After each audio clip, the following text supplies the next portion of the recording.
आज हमारे NHAI का RCD का कार्यों की समीक्षा हम लोगों ने किया है और गहन समीक्षा उनकी अपेक्षाओं को जानकारी प्राप्त करके कि हम लोग करेंगे। बेहतर काम चल रहा है। खनन के अंदर भी जिलाधिकारी को हमने निर्देशित किया है कि अवैध खनन हर हाल में रुके। ओवरलोडिंग लगभग बिहार के अंदर लोगों ने ही स्वेच्छा से बंद कर लिया है और ये बेहतर माहौल बना है जिससे हमारे सड़क का लाइफ भी बच रहा है, पुल पुलिया का लाइफ भी और ट्रक का भी लाइफ बच रहा है। हम लोग चाह रहे हैं कि जितने वर्क डिपार्टमेंट हैं वो रॉयल्टी जमा करने वाले चालान के आधार पर लघु खनन का बालू हो या पत्थर उसका ही उपयोग करें। नई खनन नीति में खास करके उन लोगों के लिए जो अपनी ही जमीन से मिट्टी ले जाते हैं और अपने पर्सनल उपयोग के लिए उसको कोई तंग और परेशान नहीं करेगा, वो उसका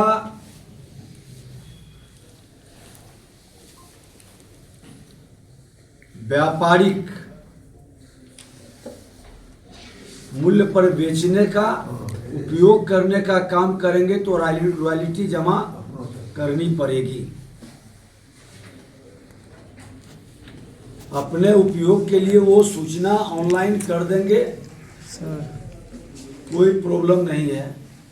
दूसरा, ट्रक वाले को हमने बड़ा राहत दिया है कि 5% का ग्रेस तो हमने दिया ही है। एजुकेशन क्यों नहीं होगा? वन इलेक्शन नेशन नहीं होना चाहिए। बड़े विद्वान आदमी हैं राजद के, जंगल राज के युवराज। वन नेशन वन एजुकेशन उनको आज तक नहीं पता चला है। देश के अंदर, पूरे देश के अंदर आज IIT हो, IIM हो या CBSE का कोर्स हो या स्टेट गवर्नमेंट की कोर्स हो, राष्ट्र के हित में, राष्ट्र के प्रति, माँ भारती के संतानों के लिए समर्पित है। और वन नेशन वन इलेक्शन ये परिवारवादी की जमींदारी की दुकान बंद होने की कगार पर है, घबराहट में है। ये चाहते हैं कि सब दिन चुनाव होते रहे, आचार संहिता लगा रहे, विकास की गति रुका रहे और जनता की गाढ़ी कमाई चुनाव में बर्बाद होता रहे। आज़ादी के बाद 1952 से 1967 के पहले तक वन नेशन वन इलेक्शन चल रहा था। क्या वो गलत था? और अगर जो गलत था तो कांग्रेस की सरकार के गोद में बैठ कर करके आज ये भाषा क्यों बोल रहे हैं? देश के माननीय प्रधानमंत्री नरेंद्र मोदी जी का आभार व्यक्त करना चाहिए, धन्यवाद देना चाहिए कि राष्ट्र के हित में आज़ादी के बाद से जो व्यवस्था शुरू हुई थी, राष्ट्र के हित के लिए, जनता के हित के लिए, विकास की गति के लिए फिर से लागू कर रहे हैं। इसका स्वागत करना चाहिए, इसे स्वीकार करना चाहिए और परिवारवाद की जिम्मेदारी को अच्छे कार्य करना चाहिए, नीयत साफ करके सफल नीति बनानी चाहिए। बैठक में हम लोगों ने विकास की गति को, प्रगति को हम लोगों ने जानकारी प्राप्त किए हैं। जो समस्या है उसके समाधान के लिए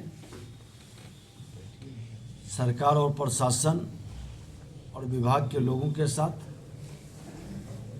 समीक्षा किए और वो गति और आगे बढ़ेगी।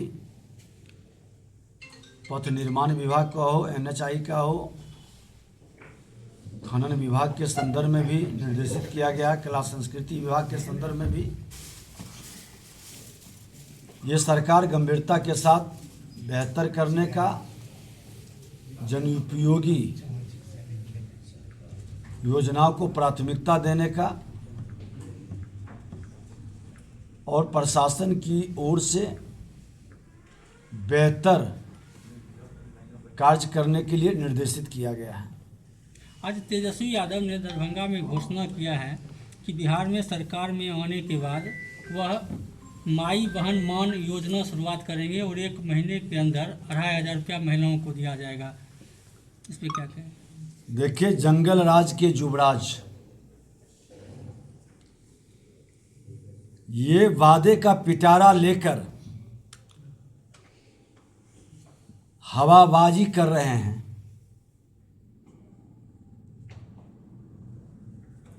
पंद्रह साल तक अवसर मिला था इनके माता पिता को, कोई वादा नहीं निभा पाए। ये भी 2-2 बार अवसर मिला सरकार में, 5 विभाग के मंत्री थे, एक भी नियुक्ति नहीं कर पाए। 5 विभाग के अंदर कोई नई योजनाओं की समीक्षा नहीं कर पाए। और सच्चाई है कि जो ये वादा कर रहे हैं, आप ही लोग ने जब पूछा है कि कहां से किनको क्या आधार होगा, बता नहीं पा रहे हैं। सत्ता में पहुंचने की बेचैनी में ये केजरीवाल जी के पथ पर बढ़ रहे हैं। बिहार की जनता जानती है कि जो बिहार के जनता की गाढ़ी कमाई लूटकर केवल हवाई वादा करने वाले लोग सत्ता तक पहुंचने का खेल खेलना चाहते हैं। इनके बातों पर किसी को विश्वास नहीं होता है और इस तरह का माहौल खड़ा कर करके बिहार के अंदर आज करप्शन और क्राइम से मुक्ति चाहिए। NDA सरकार इसके लिए पूरी तरह से संकल्पित है। हमने पहले भी कहा कि हम सत्ता के लिए समझौता नहीं करते हैं, हम सुशासन के लिए सत्ता के साथ समझौता करते हैं। और NDA सरकार सुशासन के लिए जानी जाती है, लेकिन राजद, कांग्रेस, इंडी गठबंधन अपने परिवारवाद की जिम्मेदारी बढ़ाने के लिए अराजक तत्व के मानसिकता के पोषक के रूप में जाने जाते हैं। अपराध, भ्रष्टाचार को बढ़ाने में इनकी अहम भूमिका होती है। और बिहार की बर्बादी के गाथा में जब जब ये सत्ता में आए, बिहार के अंदर निवेशक ठहर गए। भ्रष्टाचार इनके समय में चरम पर जाने लगा, लेकिन NDA के समय में करप्शन पर रोक लगाने का प्रयास, सुधार की प्रक्रिया को, बीमारी जब फैलती है तो उसको कम करने में समय लगता है और वो प्रक्रिया फिर बढ़ी है। इसलिए बिहार की जनता इनके बारे में अच्छी तरह से समझती है। जहाँ सर आप 5 लाख जॉब दिया, 3.5 लाख प्रक्रियाधीन करके हम गठबंधन से हटे हैं। मैंने तो बता दिया कि 5 विभाग उनके जिम्मे था, एक भी नियुक्ति 5 विभाग के अंदर क्यों नहीं हुआ जिस विभाग के वो मंत्री थे। और जिस नौकरी की बात कर रहे हो तो NDA के समय में शुरू हुआ।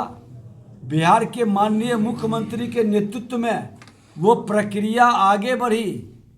शिक्षा विभाग के अंदर जिस नौकरी का ढोल बजा रहे हैं उनके मंत्री तो विभाग जाना बंद कर दिए थे, वो तो रामचरितमानस पर प्रवचन देते चल रहे थे। ये सब भ्रमित करना, हवा हवाई की बात करना, जनता को बरगलाने का खेल खेलना। अरे एक भी उपलब्धि 15 वर्ष उनके माता पिता का क्या है, और दो बार ये सत्ता में आए, उसमें उपलब्धि क्या है? जो एनडीए के समय शुरू हुआ मुख्यमंत्री जी के नेतृत्व में, वही प्रक्रिया तो आपने पूरा किया। आपकी अपनी सोच, उपलब्धि, विजन, मिशन क्या था? वन नेशन सर एक सवाल और है। जो प्रतिपक्ष का नेता जब आप थे तो डोमिसाइल की मुद्दों को लेकर अभ्यर्थियों के बीच जाते थे, अभी आपका रुख क्या है सर? हम प्रतिपक्ष में भी थे, एक राष्ट्र श्रेष्ठ राष्ट्र की बात उस समय भी करते थे, और आज भी सत्ता में है, एक राष्ट्र श्रेष्ठ राष्ट्र की बात आज भी करते हैं।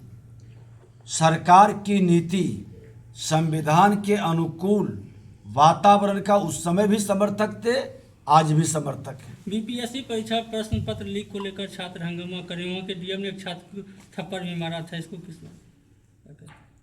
अब लोग भ्रम का वातावरण बनाएं। इतनी बड़ी परीक्षा में नेता प्रतिपक्ष तो 5 दिन पहले से हल्ला कर रहे थे कि इसमें भी पेपर लीक होगा।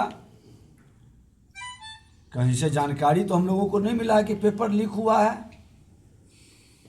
कुछ लोगों ने हंगामा करने का प्रयास किया, कुछ लोगों ने छात्रों को सड़क पर उतार करके तमाशा बनाने का खेल खेलना शुरू किया था। वो सब प्रायोजित अराजकता के मानसिकता से ग्रसित राजद के बहकावे में लोग न आए, ये भ्रम बनाता है, प्रतिभा का हनन करता है, नियुक्ति में घोटाला करता है, और ऐसे मानसिकता बिहारी के सम्मान को नुकसान पहुंचाता है। सर 7 विधानसभा है बेगूसराय में, एक बछवाड़ा विधानसभा है सर। डीएम ने जो थप्पड़ उसको सही मानते हैं क्या? जिलाधिकारी ने स्पष्ट कर चुके हैं, उनकी मानसिकता उस तरह की नहीं है, और बड़ा ही सोबर नेचर के जिलाधिकारी हैं, और वो अपनी स्थिति स्पष्ट कर दिए हैं। पदाधिकारियों की एक चीज़ मैं कहूँगा कि अच्छे पदाधिकारी, ईमानदारी से काम करने वाले को, हमको या कोई भी पत्रकारिता में हो, विधायिका में हो, कार्यपालिका में हो, अच्छे लोगों को डिमोरलाइज नहीं करना चाहिए। सच्चाई को जानने के बाद बिना सच्चाई जाने हम वातावरण को नकारात्मक भाव में नहीं ले जाना चाहिए। सर बछवाड़ा विधानसभा से मंत्री हैं सुरेंद्र मेहता जी, लेकिन विकास के नाम पर सर बछवाड़ा विधानसभा